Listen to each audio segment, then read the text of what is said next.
Assalamualaikum warahmatullahi wabarakatuh. Hai teman-teman semuanya. Baik, di video kali ini saya akan membahas mengenai materi apresiasi prosa fiksi. Baik, pertama-tama saya akan menjelaskan apa itu pengertian latar. Abrams menurutnya, pengertian latar merupakan tempat hubungan waktu dan lingkungan sosial, tempat terjadinya peristiwa-peristiwa yang diceritakan. Latar dalam cerita bisa dikategorikan menjadi latar tempat, latar waktu, dan latar sosial. Selanjutnya, pengertian alur. Menurut Stanton dalam Sayuti 1997 halaman 18, alur atau plot adalah urutan peristiwa dalam sebuah cerita. Rekaan menyangkut apa yang terjadi yang telah direncanakan oleh pengarang. Selanjutnya, pengertian tokoh. Tokoh adalah individu rekaan yang mengalami peristiwa atau berkelakuan dalam berbagai cerita. Selanjutnya, pengertian penokohan. Penokohan adalah proses penampilan perilaku tokoh dengan pemberian watak, sifat, atau kebiasaan tokoh, pemeran suatu cerita. Selanjutnya, saya akan menganalisis novel Rembulan Tenggelam di Wajahmu. Selanjutnya, saya akan menjelaskan penokohan di dalam novel Rembulan Tenggelam di Wajahmu. Yang pertama ada Ray. Tokoh utama yakni Ray mempunyai watak keras kepala tapi cerdas, seperti kutipan berikut. Berbeda dengan anak-anak lainnya yang tumbuh tertekan, Rehan tumbuh melawan kepintarannya menjelma menjadi perlawanan paling logis. Selanjutnya ada Diar.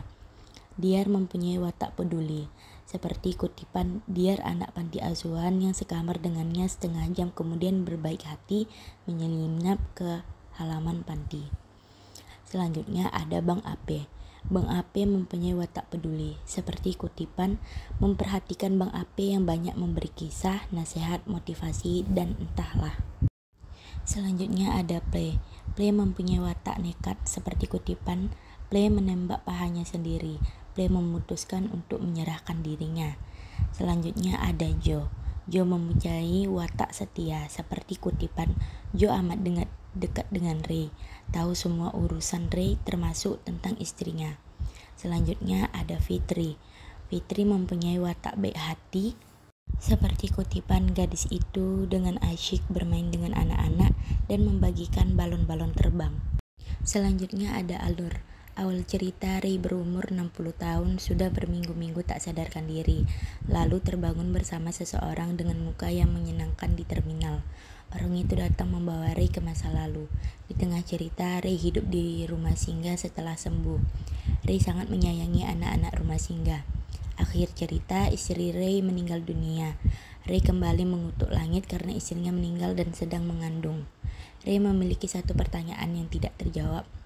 Orang yang berwajah menyenangkan itu pun menjelaskan semua yang tidak diketahui Ray, bahwa hidup itu seperti sebab akibat yang selalu berhubungan.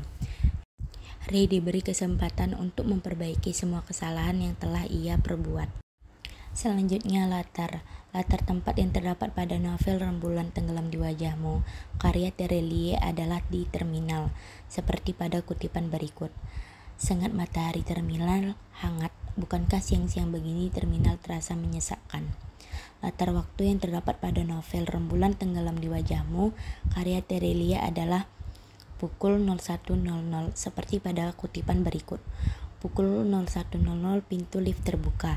Lift hanya bisa mengantarkan mereka hingga lantai 30.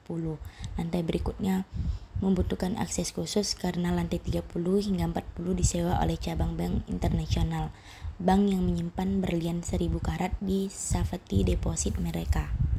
Selanjutnya ada latar suasana yang terdapat pada novel Rembulan Tenggelam di Wajahmu, karya Terelie adalah di panti asuhan, seperti pada kutipan berikut. Saat kecil ia tinggal di panti asuhan dengan penjaga panti yang kejam. Esok harinya, hari raya, saat anak-anak bergembira memakai baju baru menuju lapangan dekat panti. Rehan masih merenung. Bajunya lembab sisa hujan semalam. Matanya merah karena tidurnya semalam terbangun mendengar suara guntur. Mata yang merah penuh kebencian sisa kejadian tadi malam.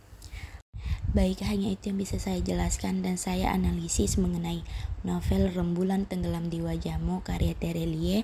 Lebih dan kurangnya saya mohon maaf. Wassalamualaikum warahmatullahi wabarakatuh.